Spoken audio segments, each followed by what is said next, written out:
For each child that's born, a morning star rises and sings to the universe who we are. For each child that's born, a morning star rises and sings to the universe who we are. Oh, for each child that's born, a morning star rises and sings to the universe who we are. Oh, for each child that's born, a morning star rises and sings to the universe who we are.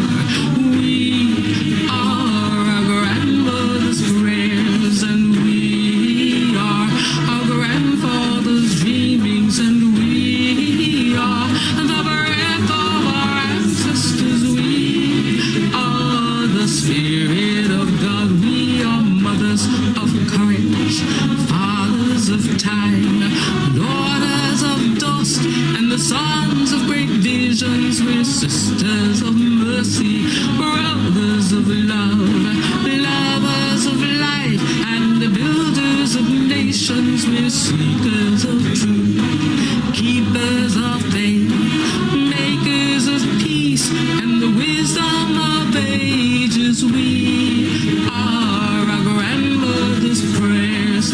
We are our grandfather's dreamings, and we are the breath of our ancestors. We are the Spirit of God. We are mothers of courage, fathers of time, daughters of dust, and the sons of great visions. We're sisters of mercy, brothers of love, lovers of life, and the builders of nations. We're seekers of truth and keepers of faith.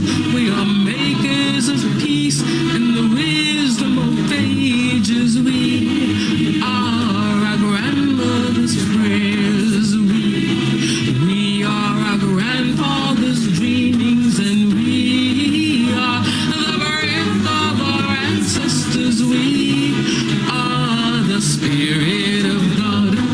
We are our grandmother's prayers, and we are our grandfather's dreamings. We are the breath of our ancestors. We are the Spirit of God.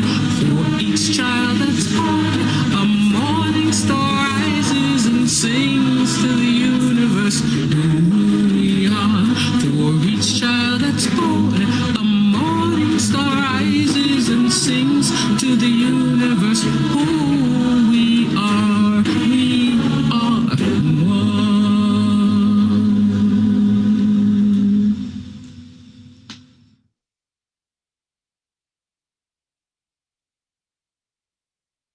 We are our grandmother's prayers, and we are our grandfather's dreamings, and we are the breath of our ancestors. We are the Spirit of God. We are mothers of courage.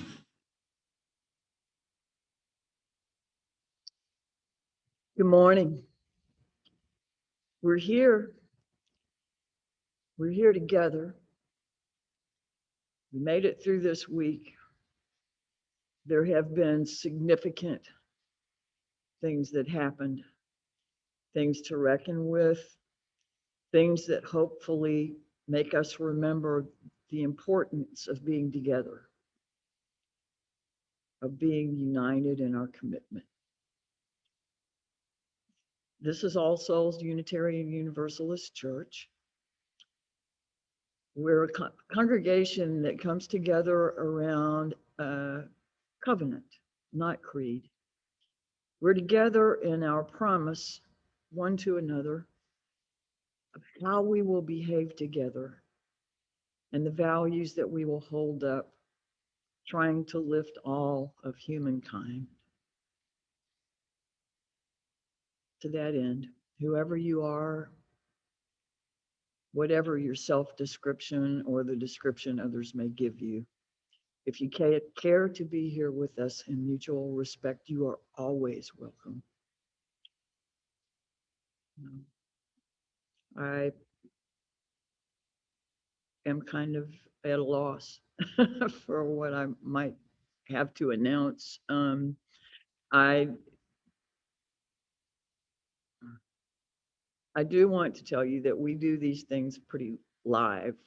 The people that are participants generally are here in real time with you.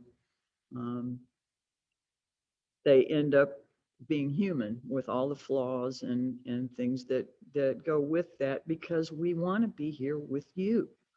We want to be together doing this, not just another movie to watch. So um, please, if there are opportunities to participate, do that. Be here with us.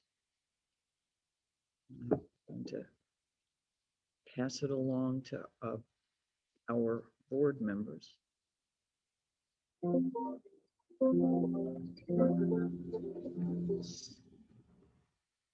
And good morning.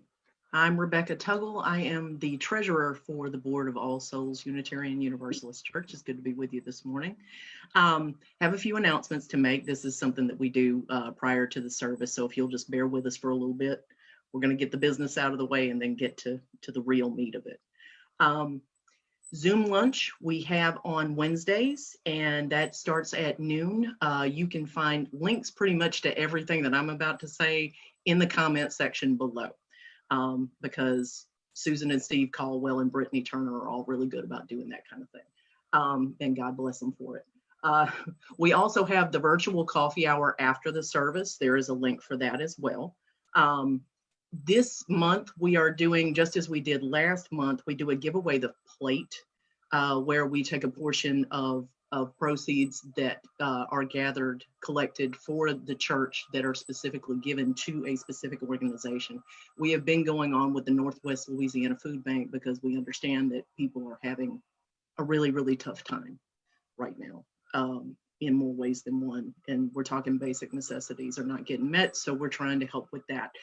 There will be links for that as well. There are also links on our website to give, not only for that, but for the church as well.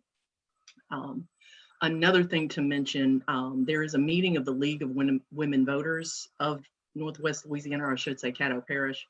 They are doing a meeting on redistricting on January the 12th at 6:30 p.m. and people that are interested in that can make some comments so that Susan can see that and sign people up. Some more business to mention. We are just $9,000 shy of collecting all the pledge funds for the 2020 campaign. And the 2021 pledge drive is ongoing. We have 33 pledges currently, and we are at a total of $91,460 pledged for this year. We are trying to reach a goal of $108,700. So please, if you will, give if you can. We appreciate any donation that you can make. There will be links in the comments below, but you can also go onto our website at allsoulshreveport.org, where there is an online giving link. You can make a one-time donation or you can set up a pledge, and we would appreciate anything that you can do. And we appreciate you being here. Thank you very much.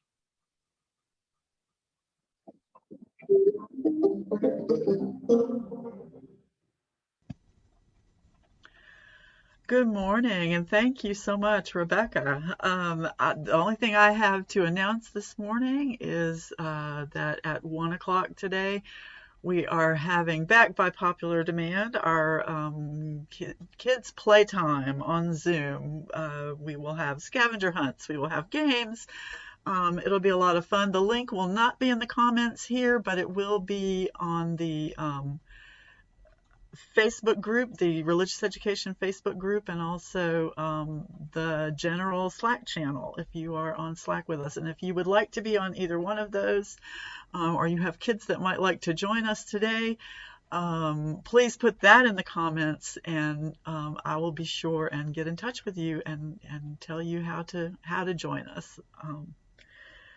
Just for safety's sake, we don't put direct links to our children's events on Facebook, and we appreciate your patience with that.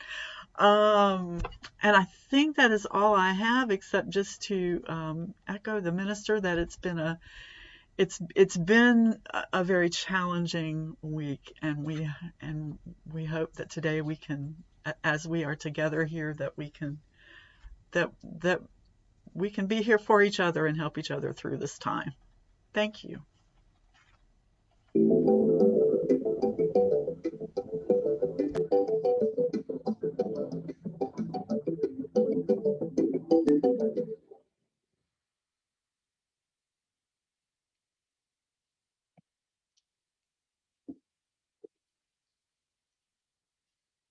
I want to thank you all. And also, yesterday was Building and Grounds Day here at the church. I did not make it. And so I do not know who did. But if you were a part of that, we are incredibly grateful. This building that we love, that sits and waits for us to be able to gather again, needs maintenance even when we're not in it. So we appreciate what help we got with that. Now, as we approach the time of worship, we want to remind you that we use that word in the context of its Old English roots to elevate and contemplate matters of worth. And since this is a diverse community, those are many and cover a pretty broad spectrum. But we sit together, whether in virtual space or in real live person, discuss things, consider them, and try to bring compassion and gravity to the things that deserve it, which is everybody. But let us enter now the spirit of worship.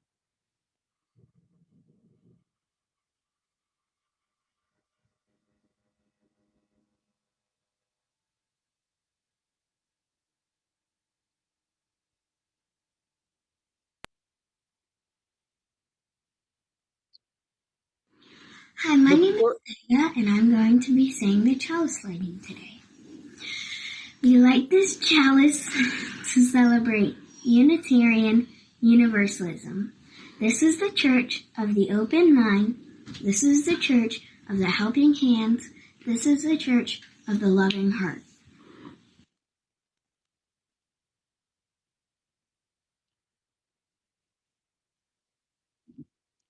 Thank you, Ava Kate.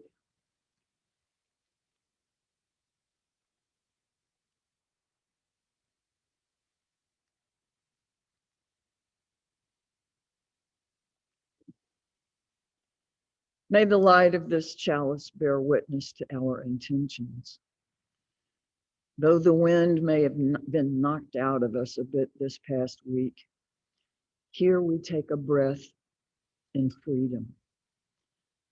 Though we continue to live in times that present us with unsettling circumstances and occurrences, here we rest our hearts in the knowledge that this company, together even in our distance, shares our desire for a kinder, more honorable world with respectful interactions, meaningful occupations, or for our time and lives, and justice to roll down like water, like the rising seas to raise all boats. Before unfolding wonder beyond our imagining, we gather for this time. We bring our longings for less stressful times and deeper understanding, for justice that reaches across the gaping chasms between people, for beauty, joy, and peace that fill and refresh the soul. We're here together in this moment unlike any other, as is this one, as is this one, each so incredibly precious. Let us bring to this time our intention to nurture our curiosity, that it might displace our presumptions. Let us trust our own strength and courage, lean on our collective wisdom, learn from our pooled experience. May goodness and truth speak to us from that spirit of life moving in us and among us. And may we be reassured that our optimism is justified, even if we must be ready to bear the labor pains for it every step of the way. Adapted from a reading by George Brooks. May we light this chalice to honor our past, those brave enough to serve higher callings at their own peril. May we light this chalice to endorse our present, for our commitment to truth and freedom, and for our commitment to character and honor. And let this light, this chalice, symbolize our future, for a brighter future for every single person on earth, for a sustaining faith that carries us through even the darkest of times. I would like our unison affirmation to be led at this time. Good morning again. And please join with me. Love is the doctrine of this church. The quest for truth is its sacrament, and service is its prayer. To dwell together in peace, to seek knowledge and freedom, to serve human need, to the end that all souls shall grow into harmony with the sacred. Thus do we covenant with each other. Before we go into the song, can we put the unison affirmation back up?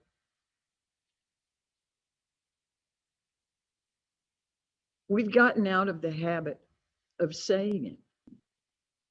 We're getting in the habit of letting other people do that for us. And I would like for us to reclaim this affirmation and say it together with me, please. Love is the doctrine of this church.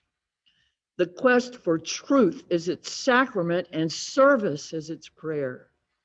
To dwell together in peace, to seek knowledge in freedom, to serve human need, to the end that all souls shall grow into harmony with the sacred. Thus do we covenant with each other. Thank you. And thank you, Rebecca.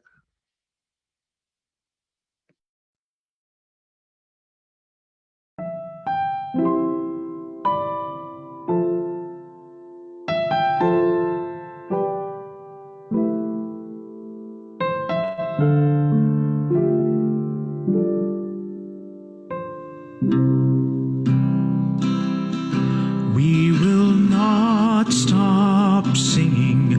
We will not stop singing.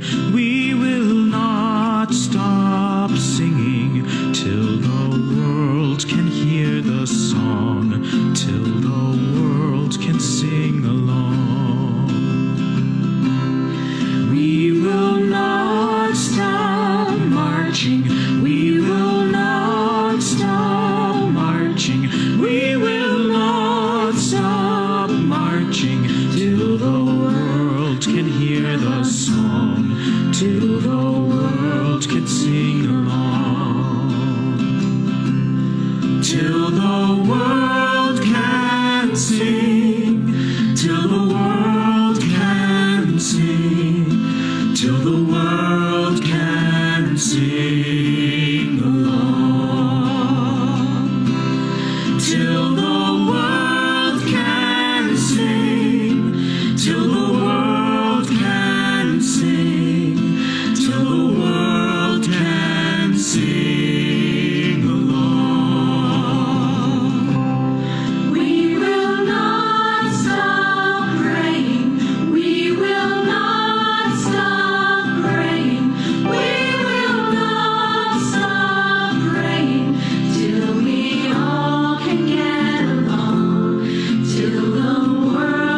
Good morning again.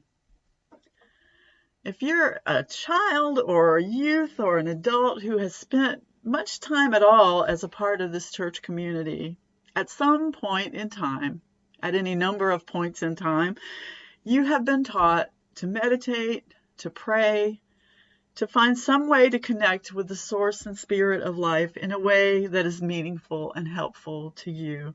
Larry will offer you another opportunity in just a few minutes. We don't tell you which is the right way or the best way for you, which name to use for source, whether you call it God or spirit or the universe or the greater good or just the highest, best part of you, whether you shut your eyes or soften your gaze. We've just tried to help you find a source of power to help you create a calm and a stillness within you that you can call on when the world around you is anything but calm and stillness. Maybe you sat cross-legged on the floor or straight in a chair. Maybe you sat outside in nature with a journal or walked on the nature trail or did yoga or went to Larry's meditation on Saturday, now on Zoom. Whatever has helped you find that calm, that stillness, we've encouraged you to keep practicing it, and it's especially important when times are hard, when finding that calm place can be particularly difficult at just the time when it is more necessary than ever. Sometimes you can use a little help to settle yourself, and so I want to tell you about something that some of our kids have done here, but I think it can be really handy for adults too, and so I want to share it with you, and it's called 5, 4, 3, 2, 1 grounding.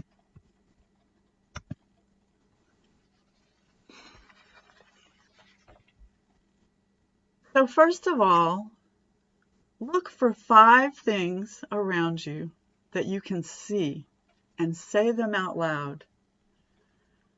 I can see my computer, my chalice, a bottle of hand sanitizer, a jar of salsa, a bottle of glitter glue. You find the 5 things and you say them. What 4 things can you feel? Say them out loud. I can feel this bear that sometimes helps me with family RE. I can feel my hands on the keyboard.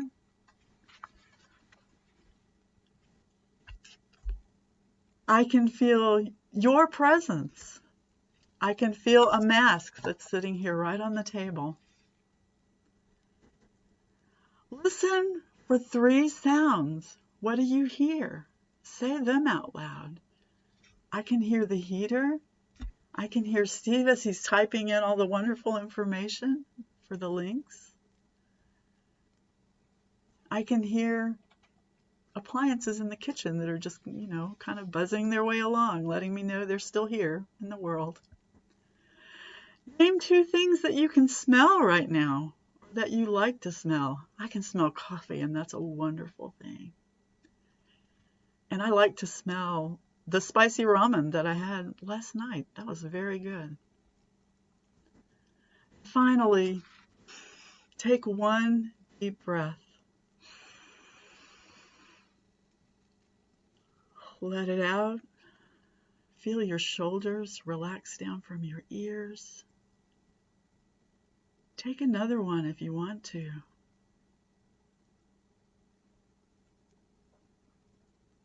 And if you can do that, if you can remember 5, 4, 3, 2, 1, and you know what? It doesn't matter if you get the senses mixed up. The important thing is you're using your senses. You're giving yourself time to be still and to get back in touch with yourself. And that is a way, whether you're going to meditate after that, or whether you have a big decision to make, or you just would like you would like to do the helpful thing rather than the hurtful thing, say the helpful thing rather than the hurtful thing, whatever. If you can use this just to settle yourself, I hope that it helps. And thank you for listening.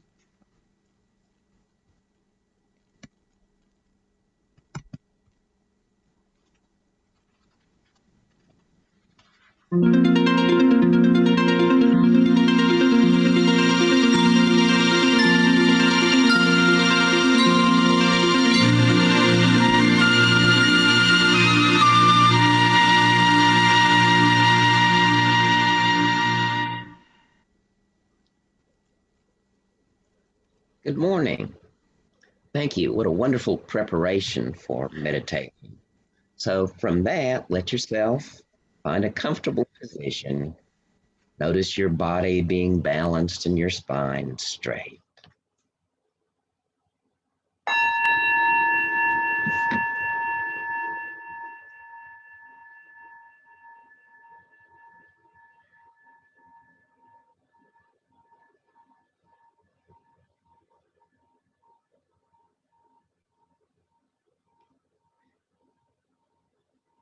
Enjoy another deep and comfortable breath, shifting your attention to your heart space.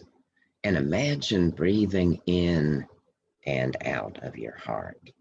Allow your breath to deepen and slow. Allow your breath to be soft and kind. In the sacred space of this unfolding moment, reflect. As I survey the world around me, so much calls for change. Suffering and confusion, unskillful acts of violence and fear. And in this sacred moment, I know that needed change and healing will not come from old patterns of force and judgment, the polarities of struggle that build walls of separation. To find the world, the change the world needs now, I will look within my own heart.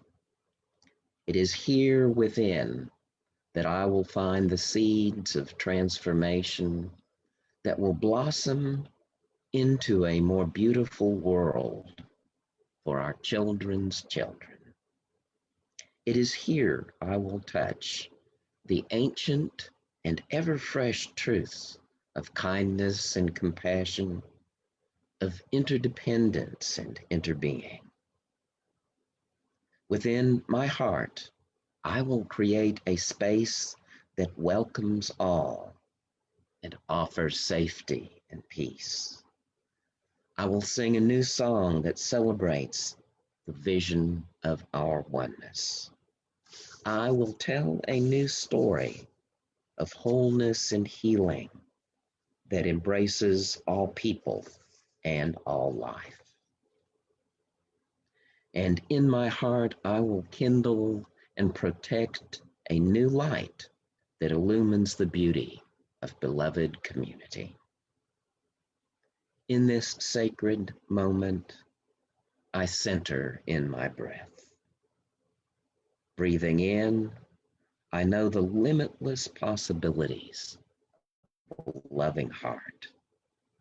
Breathing out, I join a river of compassion, wide and deep.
Change the sound of music. Change that changes us is hard. But here we are. We need wider vision, broader reach.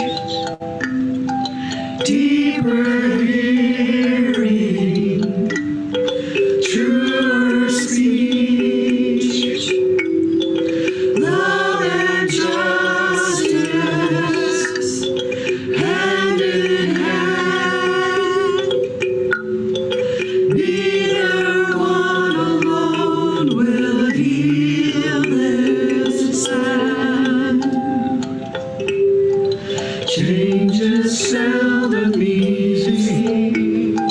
Change that changes us is hard. But here we are. We need to learn our weakness, our strength. Go the distance,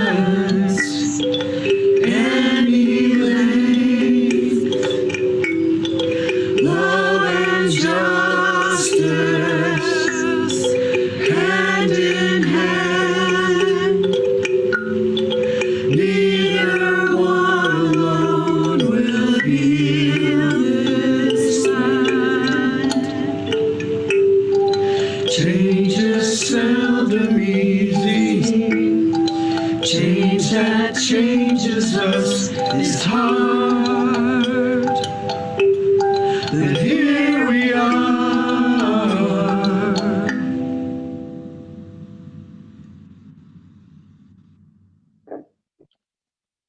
Another major change has unfolded. And in this time of yet, I wanted to include something from another time when our nation was in great chasm.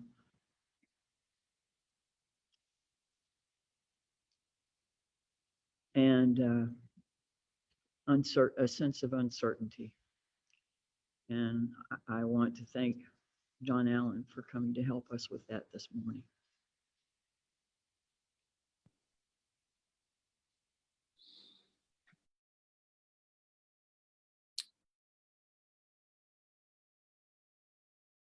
Fourscore and 7 years ago, our fathers brought forth on this continent a new nation, conceived in liberty and dedicated to the proposition that all men are created equal. Now we are engaged in a great civil war, testing whether that nation or any nation so conceived and so dedicated can long endure. We are met on a great battlefield of that war. We have come to dedicate a portion of that field as a final resting place for those who here gave their lives that that nation might live. It is altogether fitting and proper we should do this. But in a larger sense, we cannot dedicate, we cannot consecrate, we cannot hallow this ground. The brave men living and dead who struggled here have consecrated it far above our poor power to add or detract. The world will little note nor long remember what we say here, but it can never forget what they did here. It is for us, the living, rather, to be dedicated here to the unfinished work which they who fought here have thus far so nobly advanced.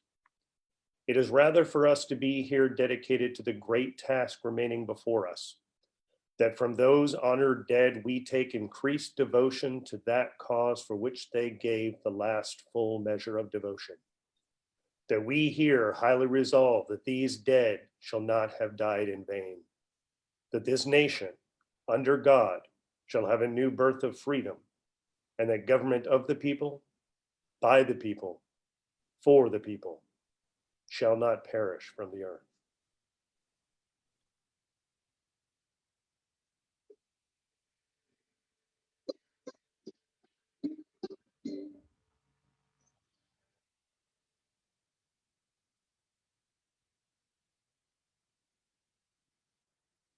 Abraham Lincoln's Gettysburg Address. This war is not over. The push me, pull you that has been a part of our nation's history continues. I've come to understand that throughout a lifetime, there are very simply days and events that singly change one's sense of the world. They have a very real impact on our orientation to all that is around us. They have a very real impact on how we feel in the world around us. Our understanding of life and our position in it are alterably undoubtedly, quite possibly from that day forward, altered. Collectively, our responses won't manifest in exactly the same way, but for a significant portion of the individuals within any group, and in most of the cases that come to mind for me, that group will be people living in the United States. The responses will have involuntary aspects: fear, anger, confusion, panic, sadness, shock.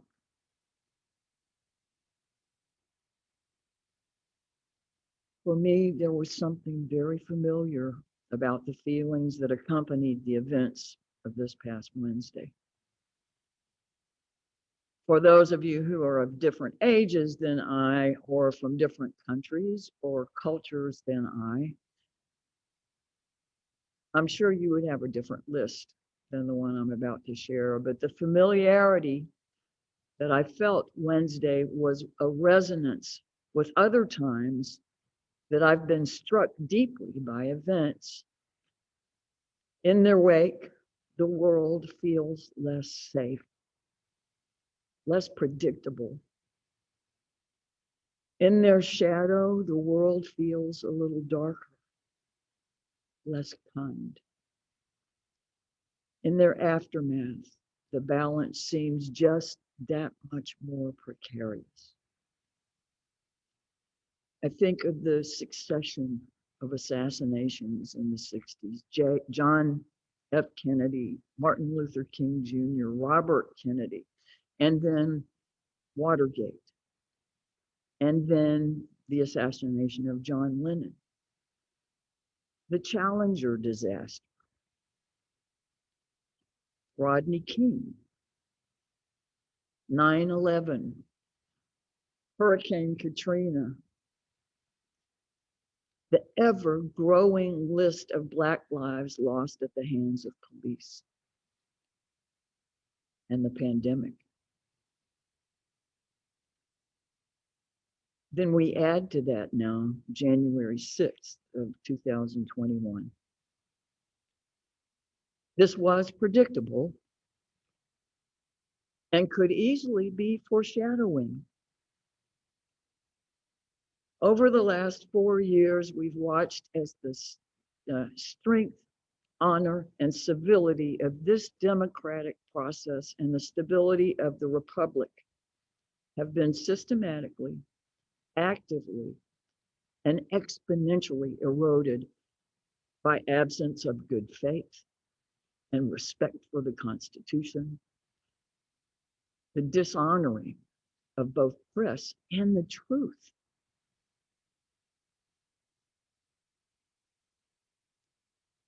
We have long heard the adage that democracy is fragile. Perhaps we've nodded to ourselves in acknowledgement. But did we truly have this clear a real sense of just how quickly it could be completely arrested? Did we really have any notion that the kind of battles that take place around the world that we watch on news channels and maybe even feel naively better than as we watch, confrontations between rebel forces of one sort or another and standing governmental systems were so close at hand in this country? Did we really get it that protecting this fragile democratic system might ever actually ask us to risk our lives for it? Unless, of course, you're in the armed services, I would imagine that idea has been a pretty distant one at best. In the gender language of his time, one of America's great public intellectuals of the 20th century, Reinhold Niebuhr, informed us man's capacity for justice makes democracy possible, but man's inclination to injustice makes democracy necessary. There are untold numbers of people in this country who would love nothing more than to see us once again at war with one another in real ways. A considerable percentage of them are not people who care to talk about their grievances or negotiate. Unfortunately, they will very likely have to be dealt with severely through legal channels. All these pitifully hateful, broken, loveless, bitter, numb, aggressive people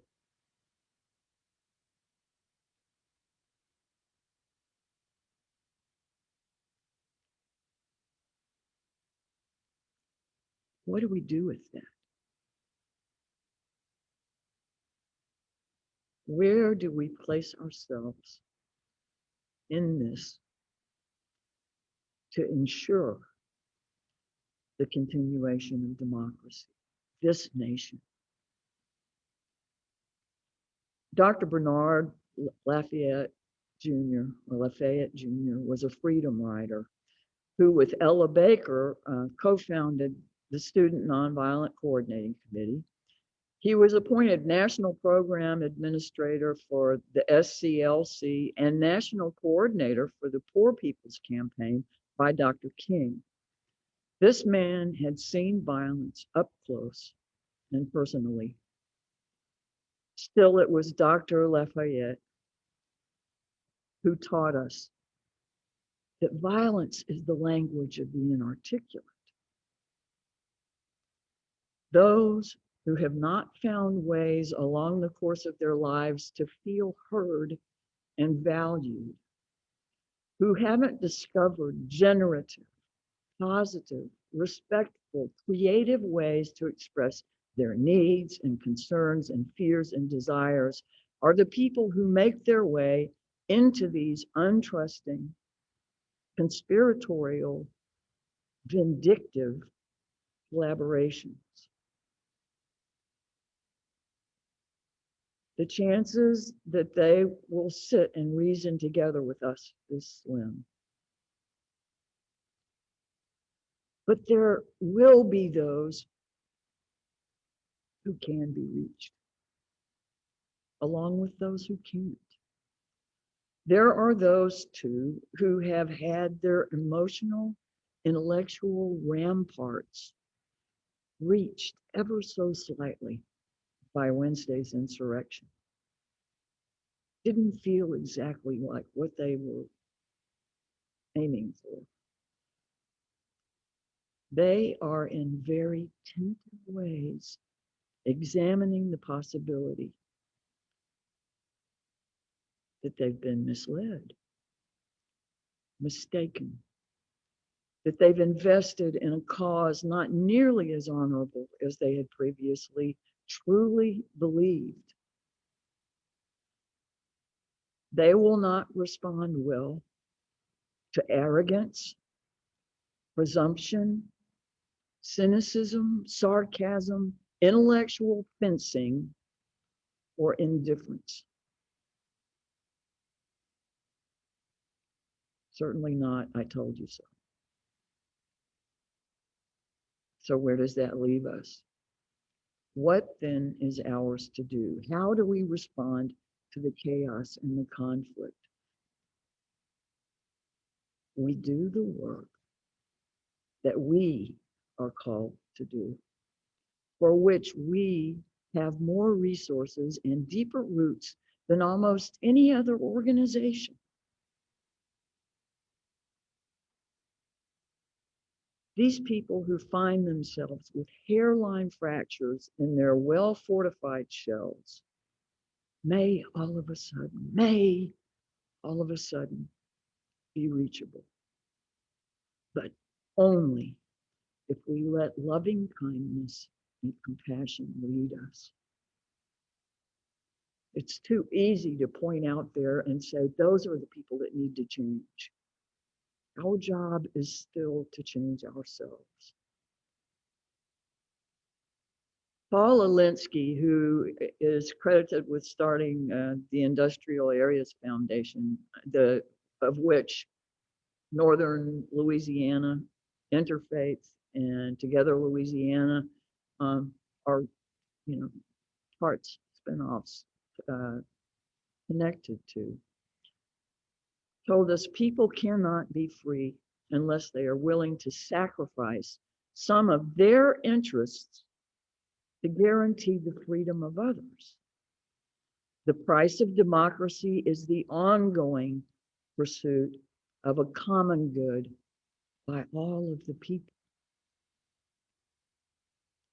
If we sit in our comfort and safety, unwilling to be further wearied by the struggle, or inconvenienced for the cause, or give up some aspect of our habitual lives to make things better, I submit that we will be actively contributing to the demise of this American democratic republic. It is so very easy to sit back and point out there at those people who clearly are to blame for how divided, messed up things are and have become. And that is exactly how we got to the place in which we now find ourselves. We have to get better at having and hearing uncomfortable conversations with one another so that we can do it better when we are in the world.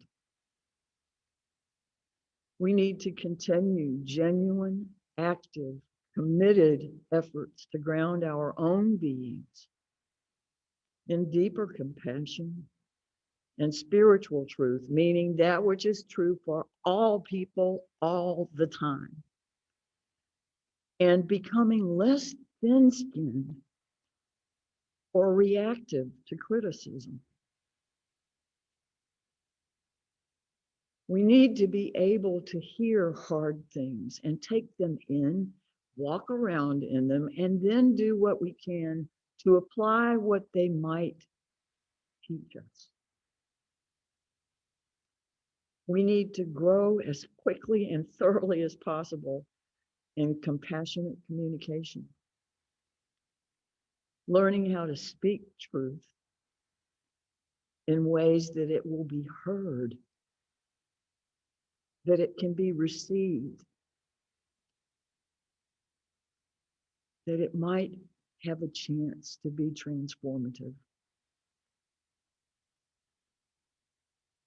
White supremacy cannot exist as part of the fabric of a free and equitable nation. It must be called what it is. Anarchy, for the sake of anarchy, will not stand unfettered. Side by side sit the possibilities of our senses being either heightened by the adrenaline of recent and potential conditions or shut down with the shock. The flight, fight, or freeze phenomenon kicks in. Our initial responses may be utterly involuntary, but we have to claim our own power and make our responses responsible. We can get those survival default settings going. We can get into them and get lost. But let us set our intentions to have our senses heightened rather than shut down, and then put to positive use. Widen our vision, broaden our reach, deepen our listening, and make more accurate and loving the things that we say. because COVID-19 has brought unrelenting stress for months and months on end, because the cost is yet to be told, because the plight of Black Americans at the hands of police has remained spotlighted. We are living under the perfect conditions for unrest to foment. We must be here for one another. We have to stay connected. We have to work on relationships, even through the scant choices we have for that right now. And as crippled as I think some of them are, we cannot let fear lead us, and we cannot give up the moral high ground for lack of grit. Even now, we must let love guide us. Hate cannot cast out hate. Only love can do that. Though elections have taken a hopeful turn, the delivery of a reunited nation will still be, after a no doubt difficult and long labor.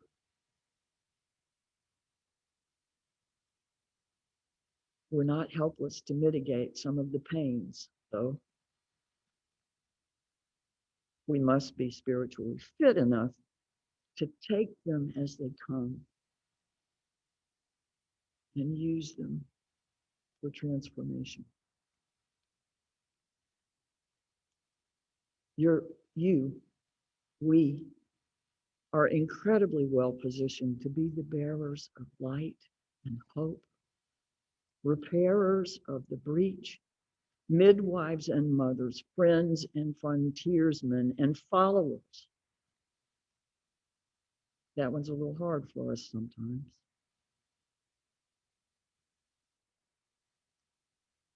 I believe we have arrived at critical mass. The tipping point in a positive direction. Even so, without constant tending and maintenance and care, it can be lost. We have certainly been shown that. Once again, the world looks different, just like after 9/11, just like any of the other times in your life that an event made you see the world in a different way, feel a different way in the world. We are, by such events, obligated to reset. This is not the same world that it was before Wednesday, but neither will it be the same world tomorrow that it is today. This struggle is not new. It cycles through again and again, wearing different descriptions and camouflage. Nevertheless, it is the same struggle, always for the awakening of humankind and the inclusion of those ideas, people, possibilities, not before imagined or entertained. Things will never be going back to how they were. Don't spend too much time or energy trying to predict what will be coming or attempting to settle into a new pattern. The sands are shifting rapidly. This new balance will forever be a dance. And when we can let the world look new to us in each day, in each moment, we will find ourselves filled with excitement, new discoveries, hope. And when we stay grounded, guidance from something deeper. Even now, We must continue to cultivate our skills at shaping new visions for the world, making stories big enough to live into.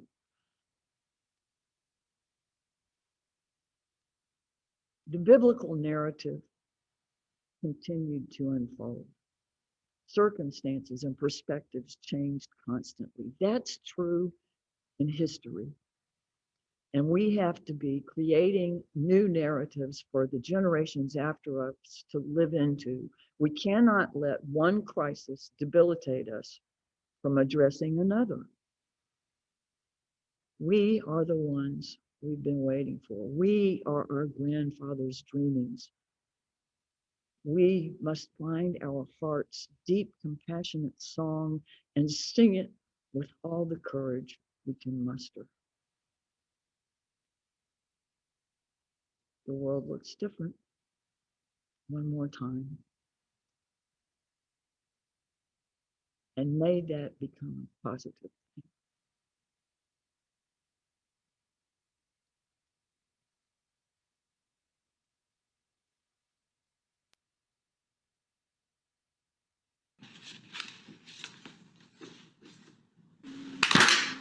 2, 3.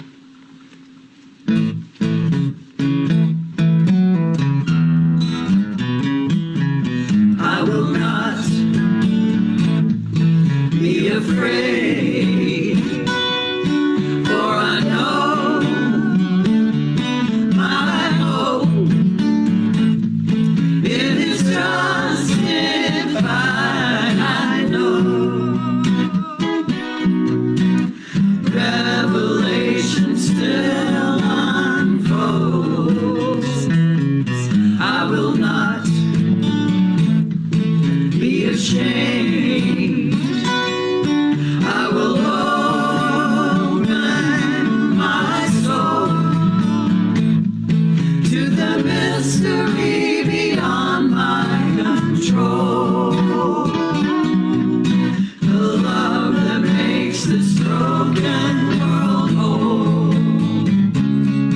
There is only so far down the road a body can see. I will do what's mine and move on, speaking truth with love to powers ever greater than me. With compassion, I'll be where I belong.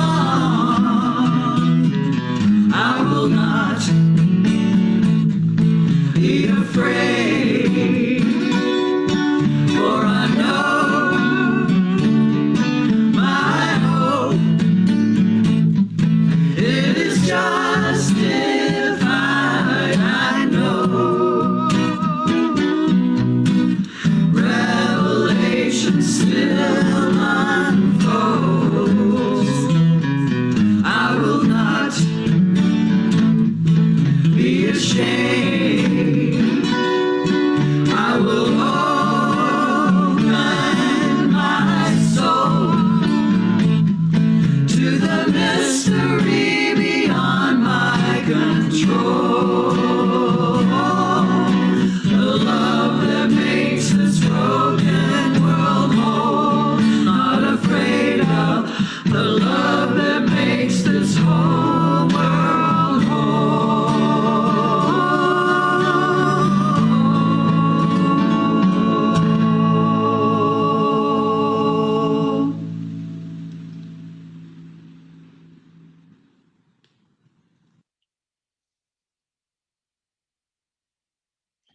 We had words from Abraham Lincoln from the Gettysburg Address. I wanted to close with some more, but of Abraham Lincoln's words, but I wanted to say first that government of the people, by the people, and for the people, not vanishing from the earth, is a hard work miracle. This nation is still one of the greatest hopes for humankind. So from the second inaugural address, with malice toward none, with charity for all, with firmness in the right as God gives us to see the right. Let us strive on to finish the work we are in, to build up the nation's wounds, to care for him who shall have borne the battle, and for his widow and his orphan, to do all which may achieve and cherish a just and lasting peace among ourselves and all nations. We're here. I'm hoping to do something special for next week's service, and I hope you will stay tuned for that. In the meantime, stay connected, stay grounded, and know that this is labor pains. We'll see you next week. Namaste. Ashe. So be it. Blessed be. Amen.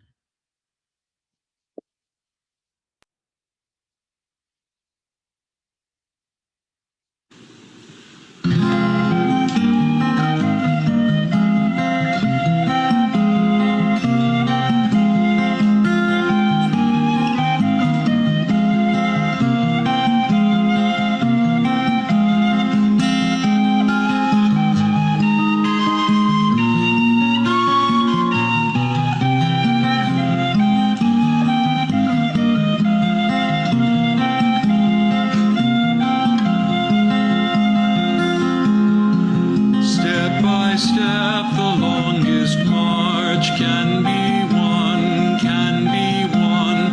Many stones can form an arch, singly none, singly none. And by union, what we will can be accomplished still. Drops of water turn a mill, singly none, singly none. Step by step, the longest march can be won, can be won. Many stones can form an arch, singly none, singly none. And by union, what we will can be accomplished still. Drops of water turn a mill, singly